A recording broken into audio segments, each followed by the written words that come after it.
Welcome to Herbally Yours, an adventure into the world of natural medicine. Here is your host, Dr. Ellen Kamai, the natural nurse who will help you take the leap to ultimate wellness. Greetings, and thank you so much for joining me, Ellen Kamai, the natural nurse, for another edition of Herbally Yours, right here on the voice of Nassau Community College, 90.3 WHPC. Herbally Yours brings you the latest information about the many facets in the world of natural living.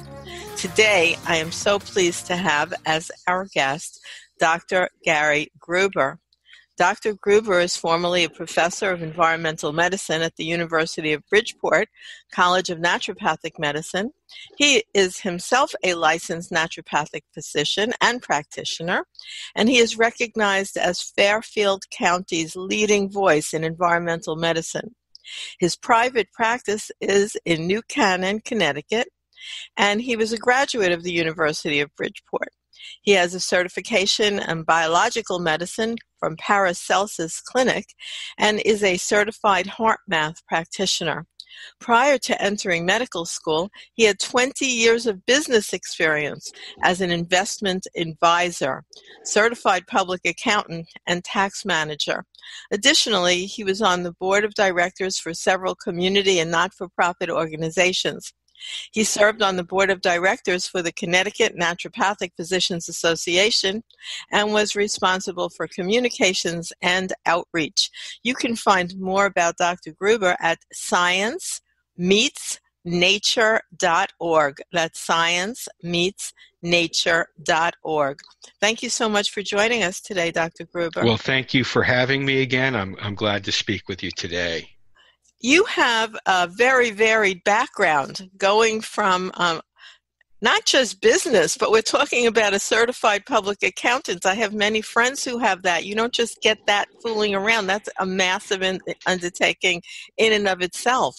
Yeah. And then you must have this continued thirst for knowledge to move all the way over to medicine, and natural medicine at that.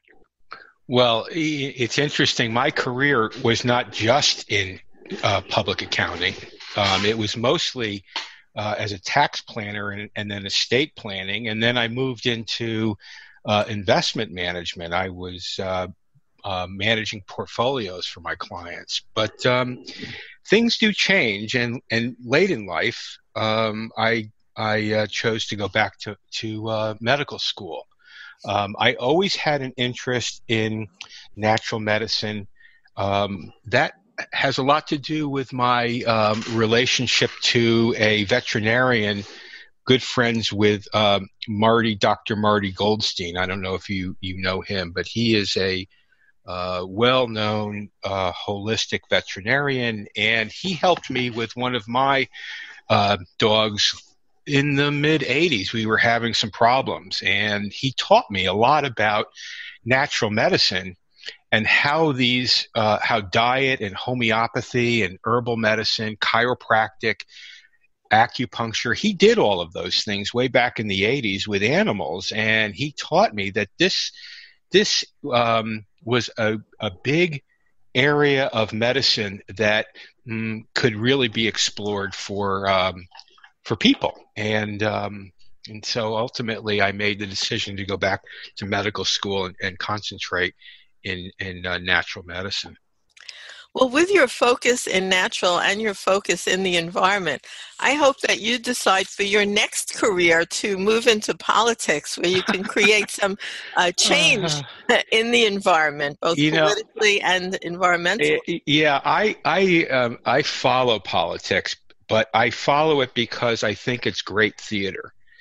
To me, it's just great entertainment, and I don't think I would get involved in it, but I do understand a lot of the issues that we have in health and the environment. They're very interrelated, and of course, when you layer politics into it, it's very hard to come up with reasonable solutions for people when you're dealing, for example, like we are with public health right now. Well, it is huge. I mean, your practice and your knowledge is so appropriate for what's going on right now, Dr. Gruber. You're like the poster child. Like, what are we going to do? Yeah. Between the intensive income related Yeah. and sort of what people are going to do with their lives moving forward, the stress that builds up, as well as the health issues. Yeah. I have thought a little bit about this, and I go back history to my grandfather, who came from Austria to the United States in the very late 19th century. He became a naval officer in World War I, lived through the pandemic, and by the way, his father brought 2 families over here from Austria, and as far as I can tell, no one was sick from the pandemic. They were able to get through that Spanish flu without any problems. And then, of course, he ran into the Great Depression. He started a business after leaving his naval time, and in World War I, started a business, lost the business, started another business, and sold that business, and then started another one for his family in the late 50s. This is America, okay? And I think that there's a lot of fear going on right now, which I'm sure there was going on throughout the 20th century. But fear is not the way to deal with any of this that's going on, health-wise and economic-wise. And there is a great light at the end of this tunnel. It's very short, by the way. But everyone lives right now, moment to moment, day to day, and they're not looking forward far enough to see that this is going to all resolve itself. Oh, well, that's very encouraging news, Dr. Gruber. Right. So you, and here we're not tapping on your natural medicine knowledge as much as your, very deep economic knowledge. You're focusing on the fact that the economic devastation will not last. I think that that's true. We've seen this before in our country, and there's just a lot of capital in the United States. Now, capital doesn't mean money. Capital means ideas. And once you have an idea, then you can go out and finance that. So we have a tremendous need and ability to innovate in our country. We've been doing it for a very, very long time. That's not going to stop just because of this particular health crisis. So I'll tell you, there are some businesses, as always, right?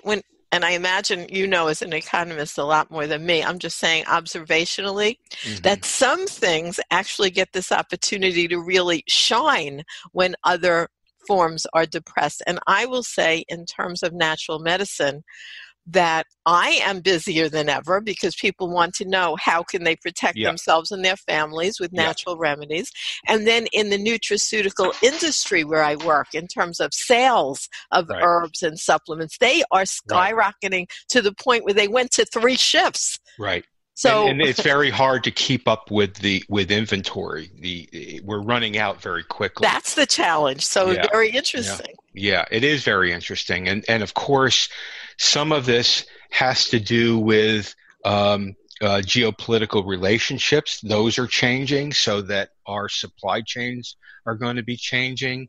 But it always works itself out. And you talk about natural medicine and its relationship to this viral pandemic. I can't tell you how important it is for people to start taking responsibility to get their health in order, okay? There's no reason why we should be so fearful of a virus, because the virus is not a living thing. It is literally a bag of organic chemicals. That is it. It has no consciousness whatsoever. It does not have any power. but yet we're giving it a tremendous amount of power, and we don't need to. What we need to do is really work on the environment, not in the way that we need to change necessarily what we're doing. We need to change how we're interacting with the environment. And when I taught environmental medicine, I identified 10 different categories of areas in the environment that we need to focus on to improve our health, because each of these areas represents an obstacle to good health. And ultimately, I came to the conclusion that despite all the chemicals and problems with hormones and infectious diseases, I believe that one of the biggest obstacles to our health in terms of the environment is stress and how we deal with our stress day to day. Well, that's certainly an issue all the time. And I want to introduce you right now to our listening audience. And thank you, listeners, for joining and listening to Herbally Yours on the voice of Nassau Community College 90.3 WHPC. I'm Ellen Kamai, the natural nurse. And today, my guest is Dr. Gary Gruber. And you can find him at sciencemeetsnature.org. That's sciencemeetsnature.org. And thank you so much for being our guest and sharing your expertise in so many areas of knowledge that are very appropriate in today's world and actually all the time. So what about the stress that people are feeling on so many levels? Worrying about catching a virus. Yeah. Maybe that's number one, I would say, with some people. And then Right. worrying about how they're going to pay their bills, and also just the stress of being locked in your house. Like before we started, like so many people, our wonderful engineer here, his children are, carrying on. They're having their life stuck at home, no school. And, you even mentioned, kids in the background. But so much now on the news today, we're seeing kids in the background. Kids and dogs and cats running across the keyboard. I wanted to point out one thing about the environment that I think people can really check in with, and that has to do with indoor pollution. It's really very interesting to me that a substantial number, 2/3 of the people who were hospitalized for this virus were actually indoors. They weren't outside. They were indoors, okay? And when I found that data, I wanted to know how that could possibly be. Well, there was a recent study done. I believe I'm not actually sure where the study came out of, but they looked at indoor pollution, specifically the off gases or the byproducts of burning natural gas in an oven or stove. And it turns out that the natural gas manufactures, when it's burned, nitrogen dioxide, which is a substantially potent toxin to our respiratory system.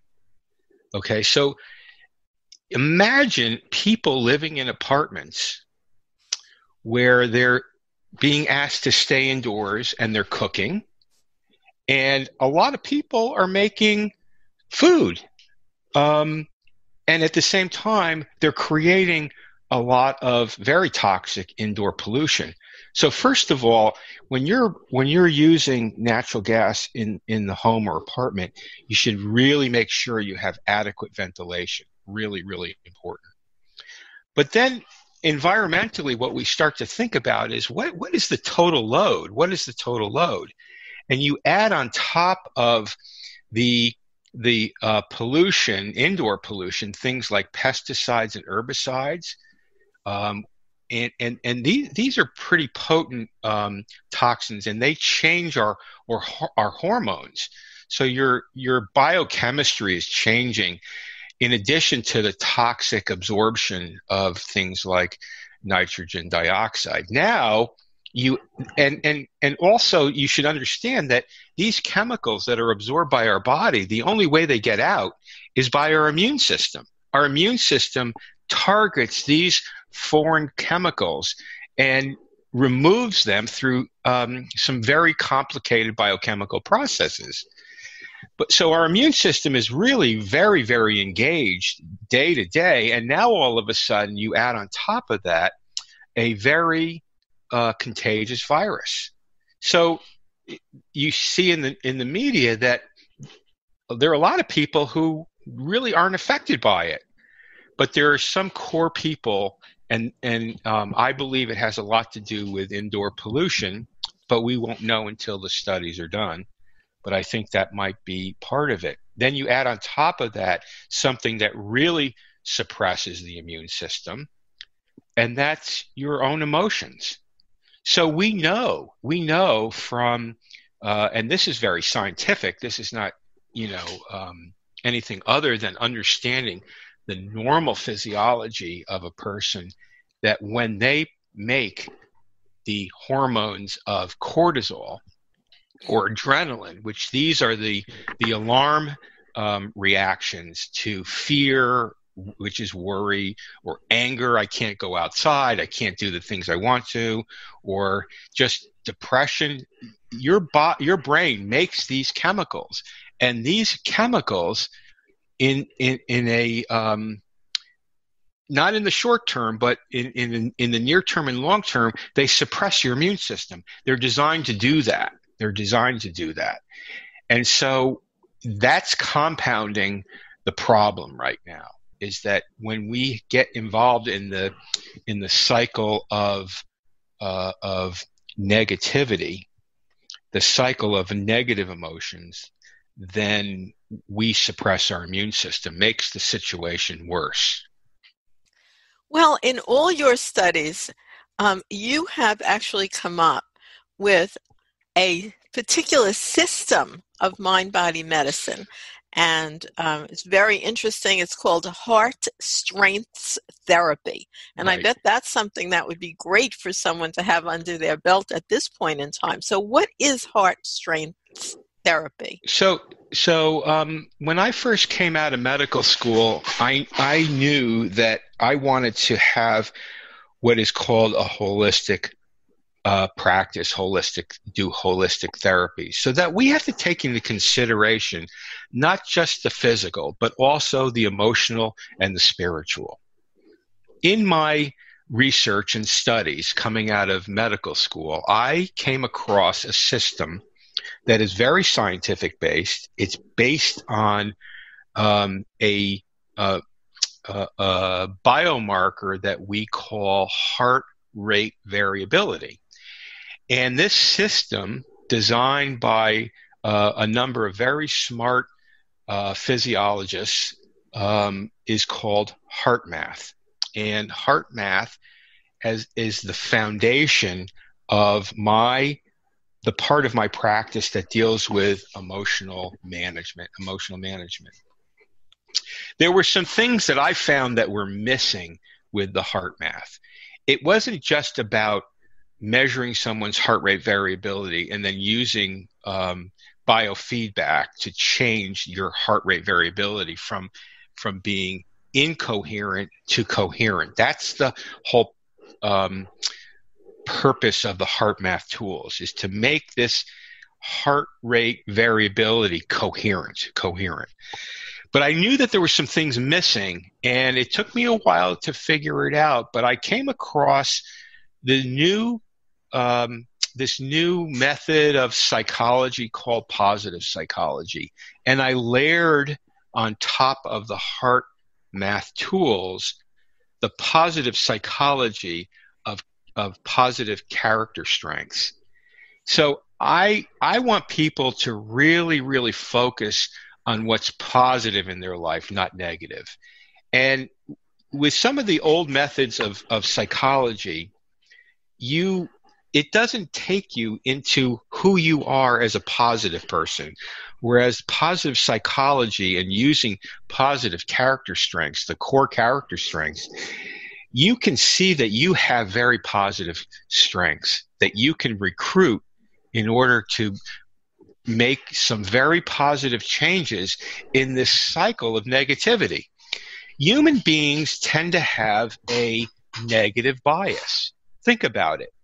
When you are faced with some kind of experience or choice, do you go to a positive emotion, or does it generate a negative emotion? And the studies that they've done have shown that we tend to have the human condition tends to have a negative bias, meaning that it tends to go to the negative emotions rather than the positive emotions.